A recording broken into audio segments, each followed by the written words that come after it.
Hello everyone, welcome to my channel B&B CBS Gossip 24. Liam and Hope's daughter dilemma, Sheila's marriage setback. The bold and the beautiful spoilers update for the week of November 3rd to 7th reveals that Liam Spencer and Hope Logan will deal with a daughter dilemma, which will lead to a marriage setback for Sheila Sharp. It's clear that Beth Spencer is beyond excited about Hope and Liam tying the knot. B&B fans know Beth will be serving as the officiant, so she's determined to make sure this event goes off without a hitch. Since Beth thinks this is going to be the best day ever, she won't want Sheila ruining the vibe or threatening to cause drama. Beth will complain to her parents about Sheila and confess that she doesn't want Deacon Sharp to show up with his wife.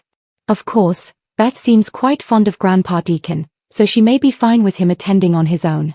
It's Sheila who'll be the problem, so Hope may give Deacon updates on that news and admit she agrees with Beth on some level. Hope may run down the list of Sheila's mistakes and acknowledge that they don't want to upset Beth on a day that's so special to her. Deacon may agree to tell Sheila that she's not invited, but that could lead to more conflict between them. Sheila may feel like Deacon isn't standing up for her or that he's embarrassed to be married to her at this point. Deacon told Sheila that he wasn't ready to give up on their marriage, but she may start to doubt whether he's really putting his heart into this reunion. Since Deacon won't be able to get his mind off Taylor Hayes, Rebecca Budig, and the connection they've formed, he'll indeed be a bit distracted when it comes to fixing things with Sheila. Speaking of fixing things, will Deke Sharp and Remy Price be able to repair the damage after Electra Forrest outs Remy as her former stalker? Once Deke gets all the despicable details, Remy will deliver a heartfelt plea and hope Deke can just concentrate on who he is now. Nevertheless, Remy's twisted history could prove too much for Deacon to handle, especially with Electra, Ivy Forrester and Will Spencer insisting Deke should cut Remy loose. As for Steffi Forrester, she'll check out the latest Hope for the future preparations and let Hope know she's pleased about the new direction of her line. Steffi will also be glad Liam and Hope found their way back to each other, so Hope will appreciate Steffi's support. The bold and the beautiful spoilers say Steffi will continue to get settled back in at Forrester Creations, so stay tuned for any big career-related moves that might be brewing. Hope Logan stood in the kitchen, hands curled around a cooling cup of tea, watching her daughter's backpack sway as Beth moved about the living room. Beth was humming softly, her tiny voice so sweet, so familiar, it pierced Hope's heart with both pride and fear. "Mom?" Beth's question came gently, the way a child asks when she already senses the answer won't come easy. "Why don't I have pictures of when I was a baby? Like the ones Kelly has?" Hope froze, the steam from her tea twisting between them like smoke. Her pulse fluttered in her throat. Not this question. Not yet. Liam entered from the porch, half-buttoned shirt, hair tousled from the morning breeze. "Hey, kiddo," he greeted, sensing the tension. "What's this about pictures?" Beth turned, her small brow furrowed. "At school, everyone showed baby pictures for the family tree project. I didn't have one. Why don't we have any of me when I was born?" Hope exchanged a look with Liam, that old, quiet panic rising between them like a ghost. Beth, their miracle. The daughter they thought they'd lost. The secret that once shattered and rebuilt them. "Sweetheart," Hope began softly, forcing calm. "When you were born, Mommy and Daddy didn't get to take pictures right away. It was a confusing time." Beth tilted her head. "Because I was sick." Liam's throat tightened. "Something like that," he said carefully. "But what matters is, we have you now. And we love you more than any picture ever could." Beth smiled, seemingly satisfied, but Hope could see the questions still swirling behind those bright eyes, Liam's eyes. When Beth went upstairs to pack her things for school, Hope sank into a chair, shoulders shaking. "She's starting to remember," she whispered. "Or maybe she's just feeling the holes we never filled in." Liam rubbed the back of his neck. "We knew this day would come, Hope." "Yes, but I thought we'd be ready." Liam's expression softened. "We can't protect her from the truth forever." Hope's eyes glistened. "I just don't want her to look at us differently once she knows what happened, what was taken from us." "Then we tell her carefully," Liam said, steady but sad. "The way we should have told each other years ago, gently, honestly." Hope looked away, blinking back tears. "You make it sound so simple." "It's not," Liam admitted. "But maybe it's time we stop pretending the past didn't happen." The restaurant buzzed with lunchtime chatter, but behind the counter, tension hung heavier than steam. Sheila Carter leaned against the counter, her smile forced as Deacon refilled coffee cups nearby. Her wedding ring glinted under the light, but her eyes darted toward the door every time it opened. Deacon noticed. "You expecting someone?" he asked dryly. Sheila's laugh was too bright. "Just keeping an eye on things." "An eye or a plan?" Deacon countered, folding his towel. She shot him a look. "You think I'm scheming again?" "I think," Deacon said, choosing his words carefully, "you're restless. And when you get restless, you break things, usually the good ones." Sheila's face tightened, heart flickering through defiance. "I'm not that woman anymore." He sighed. "Then stop looking over your shoulder like you expect her to show up." Her voice cracked. "You don't understand, Deacon. You don't know what it's like to always have people waiting for you to fail." He leaned closer. "I know exactly what that's like." They stood there, two people with too many second chances, silence trembling between them. For a moment, Sheila softened. Then, as if afraid of her own vulnerability, she turned away. "I'm going to check on the patio." Deacon watched her go, heart heavy. She was slipping again. And no matter how much he wanted to believe in her, a part of him wondered if some people simply couldn't outrun their past. Back at the cabin. The afternoon light faded. Hope sat at the kitchen table, surrounded by old photo albums, of Douglas, of family parties, of times before grief had rewritten her life. But the first few years of Beth's life were a blank page. When Liam entered, she didn't look up. "Do you ever think about what she went through, those first months, with the wrong mother?" He sighed, kneeling beside her. "Every day. I used to dream about her cries," Hope confessed. "In the dreams, I'd hear her calling me, but I couldn't reach her. Sometimes I still wake up like that, reaching." Liam took her hand gently. "You reached her, Hope. You found her." "We both did." Hope looked at him, eyes tired but warm. "I know. But part of me wonders if she'll ever stop being the girl who had two beginnings." "She will," Liam promised. "Because the ending we give her, together, will matter more." Deacon found Sheila sitting alone at one of the tables, staring into a half-empty glass of wine. He approached quietly. "Sheila," he said softly. "You okay?" She gave a brittle laugh. "Okay? I'm married to a man who's still half afraid to introduce me as his wife." He sat across from her. "You know why, Sheila?" "I know what I've done," she snapped. "But how many times do I have to pay for it? When do I get to be forgiven?" Deacon's tone softened. "You don't get forgiveness by demanding it. You get it by proving you deserve it." Her hand trembled around the glass. "And what if I never can?" He reached across, covering her hand with his. "Then you keep trying." She blinked hard, emotion catching her off guard. "You really believe in me?" Deacon gave a faint smile. "Against my better judgment." A shaky laugh escaped her, part pain, part gratitude. "You're the only one who does." He looked into her eyes. "Then don't make me regret it." For a moment, they were just two broken people trying to build something fragile, hope out of wreckage. At the cabin, the same night, Beth sat curled on the couch, coloring. Hope and Liam watched her, love and worry twined in every breath. "Mommy," Beth said suddenly, without looking up. "I asked Grandma Brooke if she had pictures. She said she'd look." Hope's stomach dropped. "Oh, did she?" Beth nodded, still coloring. "She said when I was born, everyone thought I was an angel." Hope's eyes filled. "You were. You are." Beth smiled, but her next words sliced gently through the air. "Then why do people look sad when they talk about it?" Hope's composure faltered. Liam stepped in. "Sweetheart, sometimes grown-ups remember hard times, even when something good came out of it. Like storms before rainbows." Beth tilted her head, thinking it over, then nodded solemnly. "So I'm the rainbow." Hope smiled through tears. "You always were." When Beth finally went upstairs, Hope collapsed into Liam's arms, sobbing softly. "I don't know how to do this," she whispered. "How do we tell her what really happened, about Phoebe, about everything, without breaking her?" Liam held her close. "We tell her the truth, the way we wish someone had told us, with love." The restaurant was empty now, chairs stacked, lights low. Deacon wiped down the counter. Sheila came in quietly, eyes red, her wedding ring glinting dully in the dim light.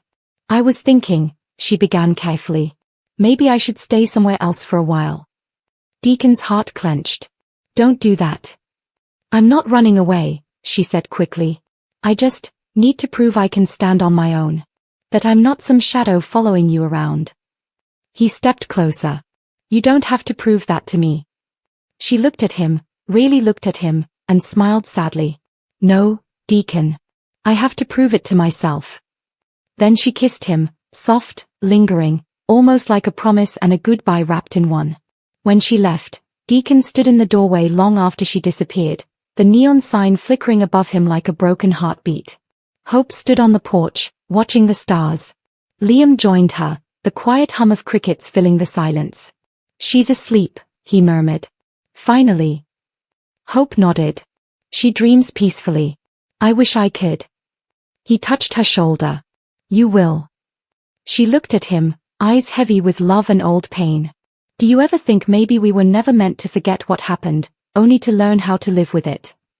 Liam smiled faintly. That's the bold and the beautiful way, isn't it? Hope laughed softly, tears glistening in her lashes. I guess it is. They stood together under the stars, two parents, two survivors, one shared heartbeat of hope, unaware that across town, Deacon was staring at his phone, replaying Sheila's words, wondering if the past was about to repeat itself once again. Sheila Carter. Her breath fogged in the cool air as she paused across the street from the restaurant's glowing sign. It had been weeks since she'd walked away from Deacon's shop, weeks since she'd promised to be better, to be free. But the world outside had been merciless, and the silence had grown heavier than the walls of her past. Now she was back, not to reclaim love, but to reveal the secret that had driven her to leave in the first place. Deacon wiped down the bar, lost in thought. His reflections stared back from the polished counter, older, wiser, but still shadowed by regret. Hope's words from earlier echoed in his mind. Dad, you've finally built something real. Don't let the past ruin it. He wanted to believe her. He wanted to believe he could stay clean, not just from bad habits, but from people who pulled him into the darkness. And then, through the glass door, a silhouette moved. A figure he recognized before she even stepped into the light. Sheila. Her voice, low and tentative, cut through the stillness. Miss me? Deacon froze. Sheila. She smiled, weary, careful. You can relax, Deacon. I'm not here to blow up your life again. Then why are you here? He asked, guarded. She stepped closer, shadows clinging to her like perfume. Because someone else already plans to. He poured 2 coffees, hands trembling just slightly. Sheila sat opposite him, eyes softer than he remembered, like she'd left her rage somewhere out on the highway. Deacon. You disappeared. No calls, no word. And now you're back, talking in riddles? Sheila. I needed time to think. To see the world the way normal people do. Grocery lines, parks, people laughing without looking over their shoulders. Deacon. And did it help? Sheila. It helped me realize I can't ever really leave my past behind. But maybe I can rewrite one chapter. Deacon frowned. What do you mean? She hesitated, then slid a small envelope across the counter. It was crumpled, but inside was a photograph, a much younger Sheila, holding a newborn wrapped in a hospital blanket. Deacon blinked. What? Who is that? Her voice cracked. A baby I gave up. Before Finn. Before all of it. He stared at her. You had another child. Sheila nodded, tears slipping silently down her cheeks. And I think that child grew up closer to your world than you'd ever believe. Deacon's blood ran cold. What are you saying? Sheila looked up, eyes burning with something between guilt and awe. I'm saying my daughter might be part of the forester's orbit. Morning sunlight spilled across Hope's sketch table. She was working early, restless energy pouring into her designs, soft fabrics, floral lines, anything that felt pure after so much chaos. Liam entered quietly, holding coffee. You didn't sleep much. Hope smiled faintly. Neither did you. They stood in the quiet rhythm they'd built, not quite married, not quite apart. The distance between them wasn't anger anymore, it was fatigue. The kind that comes from loving too long through too much. Liam. I saw your dad yesterday. He seemed distracted. Hope. He's always distracted. He's trying to stay busy, I think. Liam. You don't sound convinced. Hope sighed. I want to trust him, Liam. I really do. But every time he disappears into that restaurant, every time he tells me he's fine, I feel like something's creeping back into his life. Something he's not ready to admit. She turned, worry clouding her eyes. And I can't go through that again. Not after everything with Sheila. Deacon paced. You can't just drop something like that and vanish again. Sheila folded her arms. I'm not vanishing. I came back to make sure this secret doesn't destroy anyone else. He laughed bitterly. You saying that is like a tornado warning people about wind damage. She flinched. I deserve that. But this isn't about me. Not this time.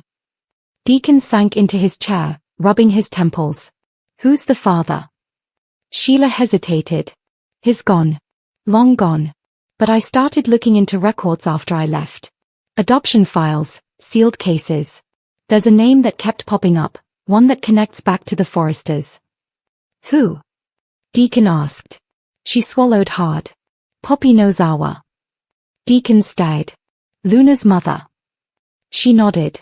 And Luna herself might be my blood. Deacon sat back, floored.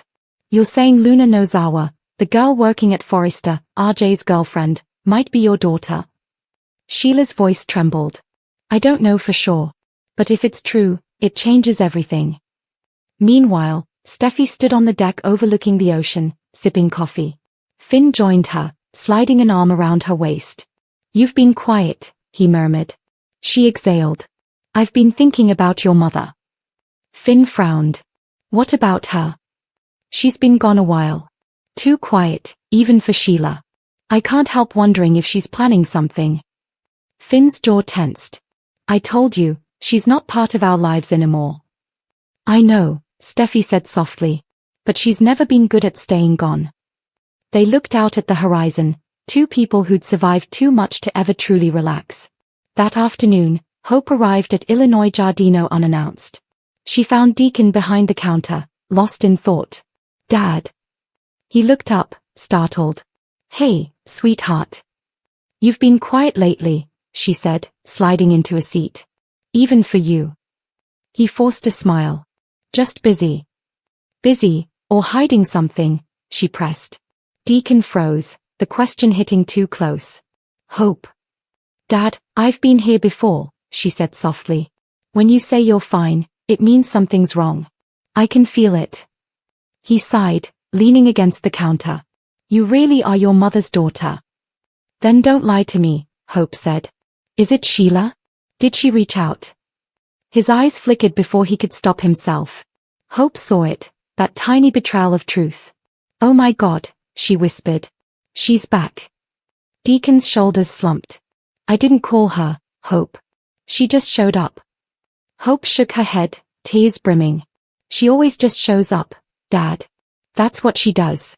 She breaks everything she touches. She says she's changed, he said quietly. She's never changed, Hope snapped. She manipulates, she uses people's guilt, including yours. Please, Dad, don't let her drag you down again. But even as she pleaded, Deacon's silence told her what she feared most, that part of him still believed there was good in Sheila. That part of him still wanted to save her. The bold and the beautiful spoilers for the week of November 3rd suggest some curveballs. Fans can expect Deke Sharp to be horrified by his lover's past. Beth Spencer banishes Sheila Carter Sharp from her parents' wedding. Plus, Deacon Sharp faces another tough choice. Keep reading and let's talk about what is coming up in the CBS soap opera. Deke Sharp's discovery. Let's start off with Deke, who will have introduced Remy Price at work. Now, Remy knew this wasn't going to go over well, but was hoping for the best. It doesn't go smoothly and it seems Electra Forrester informs Deke about Remy's past. In a weekly preview clip, we see Deke and Remy at the apartment. The designer tells his lover that his actions against Electra were deranged. Sobbing, Remy begs Deke not to dump him or judge him for his past actions. However, Deke could be put in the position where he has to choose between Remy and Forrester Creations. Beth Spencer banishes. Over with Lope, they are busy getting ready to marry once again.